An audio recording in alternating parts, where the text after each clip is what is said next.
Hello मेरे प्रिय विद्यार्थियों, नमस्कार। आज हम इसमें आपको बताएंगे कक्षा 10वीं का जो वैकल्पिक प्रश्न उत्तर, खाली स्थान, सही जोड़ी, ये सभी प्रकार के बताएंगे। तो यहाँ ये जैसा देख रहे हैं कि प्रश्न 1 है, सही विकल्प चुनकर लिखिए। इसमें से हमको सही विकल्पों को चुनना है और लिखना है। पहला है तुलसीदास की कौन सी रचना है। तो अब इन चारों में से हमको देखना है कि ये विनय पत्रिका जो है तुलसीदास की है, साहित्य लहरी जो है सूरदास की है, आंसू जो है जयशंकर प्रसाद की, और अनामिका सूर्यकांत त्रिपाठी निराला की। ये सभी अलग अलग कवियों की अलग अलग ये रचनाएं हैं। तो इसका सही हो जाएगा कि विनय पत्रिका। फिर दूसरा, काव्य की शोभा बढ़ाने वाले धर्म या तत्व क्या कहलाते हैं। तो इसका हो जाएगा अलंकार कहते हैं। काव्य की शोभा या को बढ़ाने वाले तत्वों को अलंकार कहा जाता है। तीसरा है, स्त्री शिक्षा के बारे में महावीर प्रसाद द्विवेदी का मत था। वो उनका क्या मत था। तो वे चाहते थे कि स्त्रियों का पढ़ाना जरूरी है, यानी स्त्रियां अगर शिक्षित रहेंगी तो एक ही परिवार का नहीं बल्कि दो दो कुल का वह नाम रोशन करती हैं, अपना हर एक प्रकार से व्यवस्थित जीवन जीती हैं। राम वृक्ष बेनीपुरी की रचना। तो इन चारों में से जो है तो राम वृक्ष बेनीपुरी की जो रचना है तो गेहूं और गुलाब, ये उनकी रचना है। फिर किस समास में दोनों पद प्रधान होते हैं। तो किस में दोनों पद होते हैं, द्वंद्व में जो होता है तो इसमें दोनों पद प्रधान होते हैं, तो इसका द्वंद्व हो जाएगा। द्विगु में क्या होता है कि संख्यावाची, कोई संख्यावाची शुरू होता है, और तत्पुरुष में इसमें इसका पहला पद प्रधान होता है, कर्मधारय में किसी और पे इसका अर्थ निकलता है। छठवां, अज्ञे ने हिरोशिमा कविता कहाँ बैठे बैठे लिखी थी। जो हिरोशिमा कविता उन्होंने लिखे थे तो उन्होंने जो है तो इसका हो जाएगा खा वाला कि रेलगाड़ी में उन्होंने बैठे बैठे कविता लिखी थे अज्ञे जी। प्रश्न 2 है, रिक्त स्थानों की पूर्ति कीजिए। तो इसमें हमें रिक्त स्थानों की पूर्ति करना है। तो जैसा आप यहाँ देख रहे हैं कि छायावाद के कवि हैं, तो छायावाद के जो कवि हैं तो यहाँ पे हो जाएगा जयशंकर प्रसाद, ये हो जाएगा जयशंकर प्रसाद। आभा फागुन की, तो इसमें हो जाएगा अट नहीं रही, यहाँ पे भरा जाएगा। जिसके कारण अस्थायी भाव उत्पन्न होता है वह आलम्बन, यहाँ पे हो जाएगा आलम्बन कहलाता है। कामायनी एक क्या है, एक महाकाव्य है, यहाँ हो जाएगा। मनु भंडारी के पिता रसोई को क्या कहते थे, तो उन्होंने भटिया और खाना के नाम से जानते थे, उसको कहते थे। पंचवटी जो है तो ये यहाँ पे हो जाएगा द्विगु समास का ये उदाहरण है। कभी कभी लेखक बाहरी दबाव में भी लिखता। प्रश्न 3 है, सही जोड़ी बनाइए। इधर आ दिया है, इधर बा दिया है, दो साइड में दिया है। अब इसमें जो जिसका सही होगा हमको उसी में इसका मिलान करना है। पहले का है छाया मत छूना, तो इसका हो जाएगा कि मन होगा दुख दूना, एक का हो जाएगा। दूसरा है श्रृंगार रस, तो श्रृंगार रस का अस्थाई भाव जो होता है रति होता है, तो 2 के हो जाएगा। बाल गोविंद भगत जो थे तो ये एक कबीरपंथी थे, तो 3 का। क्रिया एवं सहायक क्रिया के योग से जो बनता है तो यहाँ पे संयुक्त क्रिया हो जाती है, 4 का हो जाएगा। और 5वें का है, दिल्ली में सब कुछ था परंतु क्या नहीं थी, वहाँ पे नाक नहीं थी। मैं क्यों लिखता हूँ, तो ये अज्ञे जी लिखे हैं। तो इस प्रकार से यहाँ पे इसका सही जोड़ी हो जाएगा। प्रश्न 4 है कि निम्नलिखित प्रश्नों के उत्तर एक शब्द या एक वाक्य में यहाँ पे लिखना है। तो आपके पाठ्यक्रम में जयशंकर प्रसाद जी की कौन सी रचना है। तो हमारे पाठ्यक्रम में जो है कक्षा 10वीं के विषय में पुस्तक में तो ये आत्मकथ्य जो है तो आत्मकथ्य पाठ में दिया गया है। आग किसके लिए होती है, तो आग किसके लिए, आग रोटी सेकने के लिए यहाँ पे होती है, एक वाक्य में हो जाएगा। शांत रस का जो अस्थाई भाव है वो है निर्वेद। नेताजी की मूर्ति पर सरकंडे का चश्मा किसने लगाया होगा? तो इसकी उम्मीद है कि किसी बच्चे ने लगा दिया होगा। क्रिया की विशेषता बताने वाले शब्द क्या कहलाते हैं? तो क्रिया विशेषण कहलाते हैं। नाक किसकी द्योतक है? तो नाक जो है यहाँ पे हो जाएगा कि मान और सम्मान की द्योतक है। और एक मोहन भी आज आ रहा है वाक्य में निपात शब्द है। तो इसमें जैसा देख रहे हैं कि यहाँ निपात में वह होता है जहाँ पे अतिरिक्त भार देते हैं, तो यहाँ जो भी है तो भी यहाँ पे निपात इसका हो जाएगा। तो इस प्रकार से यहाँ इसका हो गया। प्रश्न 5 है, निम्नलिखित वाक्यों में सत्य और असत्य को यहाँ पे छांट के लिखना है। तो जैसा कि यहाँ दिया गया है, कन्यादान कविता में माँ बेटी को परंपरा से हटकर सीख देती है, तो ये सत्य है। परंपरा से हट कर के कन्यादान पाठ में माँ ने बेटी को सीख दी है। चौपाई छंद में 18 मात्राएं होती हैं, तो ये अशुद्ध है, क्योंकि चौपाई छंद में यहाँ पे 16 मात्राएं होती हैं। कामायनी आधुनिक काल का श्रेष्ठ महाकाव्य है, तो ये सत्य है। अत्रि की पत्नी धर्म पर व्याख्यान नहीं दे पाती थी, तो यहाँ ये असत्य है, क्योंकि वह दे लेती थी। आँख का तारा का अर्थ अत्यंत प्रिय होना, तो ये भी हमारा सत्य है। और लेखक की प्रत्येक रचना श्रेष्ठ होती है, तो ये अशुद्ध है, क्योंकि जरूरी नहीं है कि जो लेखक लिखा है तो हर एक रचना श्रेष्ठ ही रहे। चौथा वाला है, तो एक का है कि अट नहीं रही है कविता में वर्णन हुआ है, तो इस कविता में किस ऋतु का वर्णन हुआ है? इसमें जो है तो बसंत ऋतु का इसमें वर्णन किया गया है। फिर पीपर पात सरिस मंडोला में अलंकार है, इसमें जो है तो उपमा अलंकार है। जिस प्रकार से यहाँ एक वृक्ष को एक मानव से क्या तुलना किया जा रहा है, तो यहाँ उपमा अलंकार है। फिर लेखिका मन्नू भंडारी की साहित्यिक रुचि को किस ने विस्तार दिया? तो उनकी जो साहित्यिक थी रुचि, तो उनको विस्तार देने वाले जो हमारे शीला अग्रवाल थे, उन्होंने यहाँ पे उनका विस्तार से साहित्य में स्थान दिलवाए हैं। चौथा है यहाँ पे कि प्रकाश की आवश्यकता तथा भूख ने किसका आविष्कार कराया है? तो इससे किसका यहाँ पे हो जाएगा? तो यहाँ जो है तो प्रकाश, यानी जिससे कि हमें प्रकाश भी मिले और भूख की आवश्यकता भी मिटे, तो वो है आग। आग से हमें प्रकाश भी मिलता है और आग से सभी प्रकार की चीज़ों को पका करके खाया जाता है, जिससे कि भूखें मिटती हैं। वाच्य के कितने प्रकार होते हैं?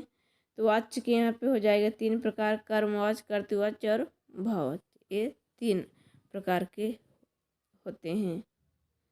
भारत के दौरे पर कौन आ रही थी?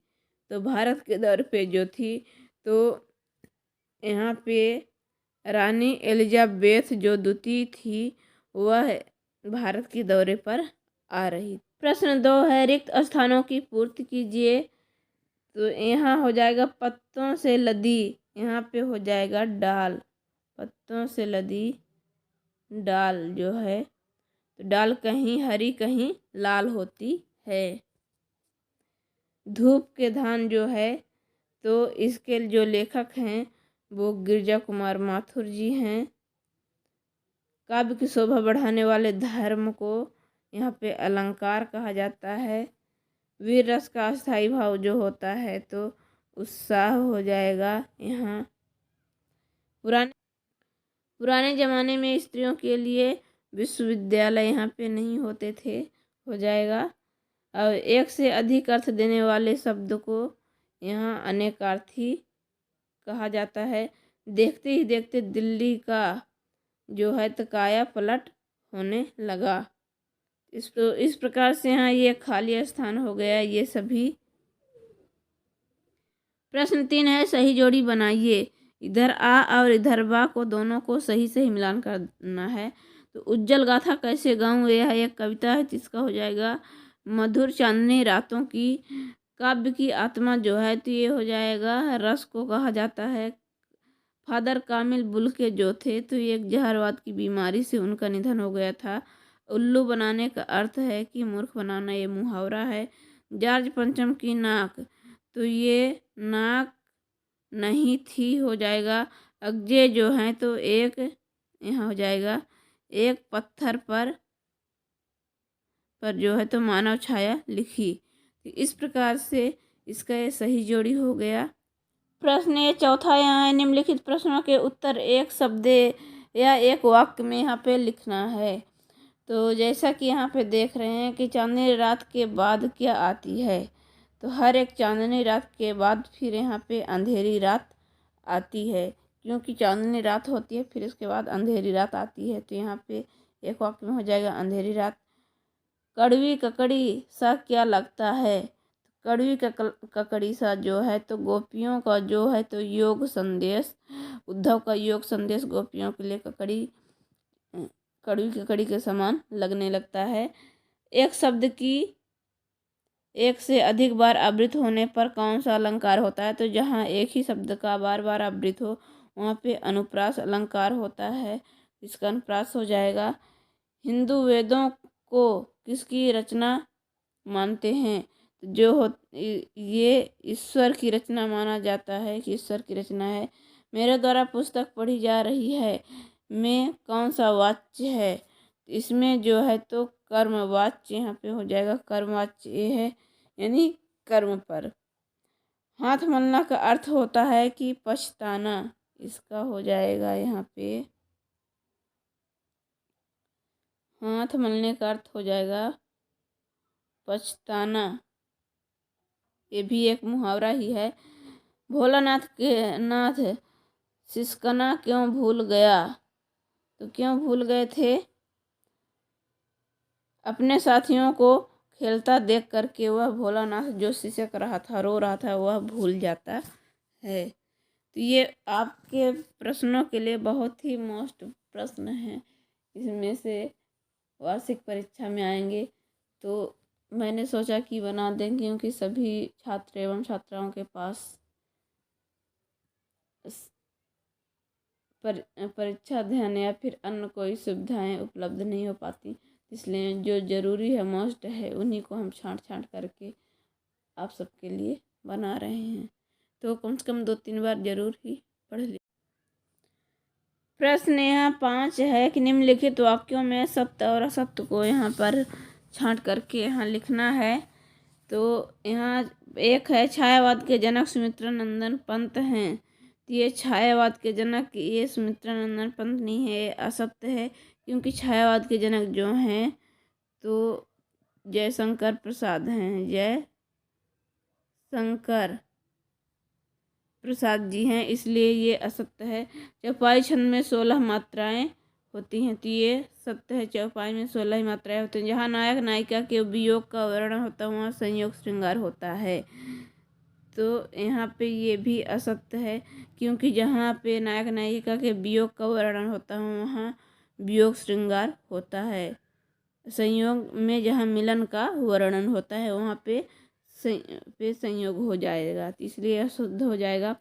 फादर की निकटता में ऐसा लगता था जैसे किसी देवदास की छाया में खड़े हैं, तो यहाँ पे ये हो जाएगा इसका कि सत्य ही हो जाएगा कि जब किसी के पिता रहते हैं तो ऐसा लगता है कि हमारे ऊपर किसी की छाया है, किसी प्रकार का टेंशन नहीं रहता है। स्थानवाचक क्रिया विशेषण से क्रिया के काल का बोध होता है, तो ये इसमें असत्य हो जाएगा, ये असत्य है। मैं क्यों लिखता हूँ अज्ञे की रचना है, तो ये सत्य है, क्योंकि ये अज्ञे की ही रचना है। ये बहुविकल्पी प्रश्न है।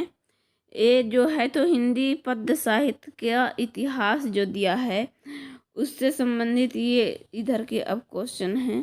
तो हिंदी पद्य साहित्य से भी प्रश्न आते हैं, तो उनका जो मोस्ट क्वेश्चन है यहाँ पे हम इसको बता रहे हैं। भक्ति काल की समय सीमा मानी गई है। भक्ति काल की जो समय सीमा है तो कब से कब तक मानी गई है, तो इसका हो जाएगा सन 1318 से 1643 तक। दूसरा प्रश्न है कि भक्ति काल के काव्य का मुख्य विषय क्या है। भक्ति काल में मुख्यतः इसका भक्ति भावना जो था विषय था, क्योंकि उतने समय जो राजा लोग थे तो लोगों को प्रताड़ित करने लगे थे, तो वो प्रताड़ना के कारण भक्ति भावना में ईश्वर के प्रति लीन हो गए थे, आस्था रखने लगे थे। तुलसीदास तीसरा है यहाँ पे कि तुलसीदास किस काव्यधारा के कवि हैं। तो जो तुलसीदास हैं तो वह यहाँ पे हो जाएगा कि राम भक्ति शाखा के कवि हैं, क्योंकि राम भक्ति शाखा के तुलसीदास हैं, कृष्ण भक्ति शाखा के सूरदास हैं और ज्ञान मार्गी के कबीरदास हैं, प्रेम मार्गी के यहाँ पे हो जाएगा मलिक मोहम्मद जायसी। तो इस प्रकार से ये सब अलग अलग धाराओं में बांटे गए हैं। कृष्ण भक्त शाखा के प्रतिनिधि कवि हैं, तो कृष्ण भक्ति के प्रमुख प्रतिनिधि कवि जो हैं तो सूरदास ही हैं, जो कि कृष्ण के जन्म से लेकर के पूरा उनका रामलीला हर एक प्रकार का सब वर्णन किए हैं। मैथिली शरण गुप्त की रचना है, तो मैथिली शरण जो गुप्त की रचना है तो ये है पंचवटी है। पंचवटी मैथिली शरण गुप्त की है। और अनामिका जो है तो सूर्यकांत त्रिपाठी निराला की है। प्रश्न यहाँ छह है, छायावाद के प्रवर्तक माने जाते हैं। तो इसमें से जो छायावाद के प्रवर्तक हैं जयशंकर प्रसाद हैं। कभी कभी छायावाद के प्रवर्तक पूछ दिया जाता है तो भी जयशंकर प्रसाद रहेंगे, और कभी कभी छायावाद के आधार स्तंभ पूछता है। क्या आधार स्तंभ पूछ देता है, तो आधार स्तंभ में हो जाएंगे सूर्यकांत त्रिपाठी निराला जी हो जाएंगे। सातवां है छायावादी कविता का मुख्य विषय रहा है। छायावादी कविता का मुख्य विषय जो था तो प्रकृति चित्रण ही था। कवि जो थे उतने समय तो प्रकृति का इसमें चित्रण किए हैं। अच्छे अच्छे प्रयोगवाद के जनक माने जाते हैं, तो प्रयोगवाद के जो जनक हैं वो अज्ञेय हैं, अज्ञेय को माना गया है। प्रगतिवादी काव्य का मूल स्वर है। प्रगतिवादी जो कविता का मूल स्वर है शोषण के प्रति विद्रोह। 10वां प्रश्न है सूर्यकांत त्रिपाठी निराला किसके कवि माने जाते हैं। जो सूर्यकांत त्रिपाठी निराला हैं तो वे छायावादी कविता के कवि हैं। नई कविता के कवि कौन से हैं, तो जो नई कविता के कवि हैं तो वो गिरजा कुमार माथुर हैं, और जो जयशंकर प्रसाद और सुमित्रानंद पंत छायावाद के कवि हो गए, और ये जो हैं तो ये प्रगतिवादी के हैं। प्रयोगवाद के कवि कौन हैं इसमें से, तो प्रयोगवाद के जो कवि हैं तो हो जाएगा भवानी प्रसाद मिश्र, ये प्रयोगवाद के कवि हैं। तो ये भी बहुत आता है, प्रगतिवाद, प्रयोगवाद, छायावादी, आधुनिक युग, भारतेंदु युग, द्विवेदी युग। इन कवियों के नाम पूछ देता है कि कौन से कवि किस काल के हैं और कब इनका कौन कौन से रचनाएं किए। तो ये जब याद रहेगा तभी तो सब लोग याद कर लीजिएगा, ताकि किसी भी प्रकार का दिक्कत ना हो और अच्छा अंक आए, अच्छा परसेंट बने। तो यहाँ इस प्रकार से इसमें जो है तो सेट 3 और सेट 4 का इसमें सभी महत्वपूर्ण प्रश्न उत्तर हो गए। तो हम आशा करते हैं कि आपको ये पसंद आएगा, और आपके सबसे ज़्यादा तो वार्षिक पेपर और छमाही पेपर में ये देखने को मिलेगा। वार्षिक पेपर तो पूरा इन्हीं सब प्रश्नों से ही बनाया जाता है तो इसे अच्छे से कम 3-4 बार आप पढ़ लीजिए, तो याद करने की ज़रूरत ही नहीं पड़ेगी। आप विकल्प देखेंगे तो देख करके ही आपको समझ में आ जाएगा।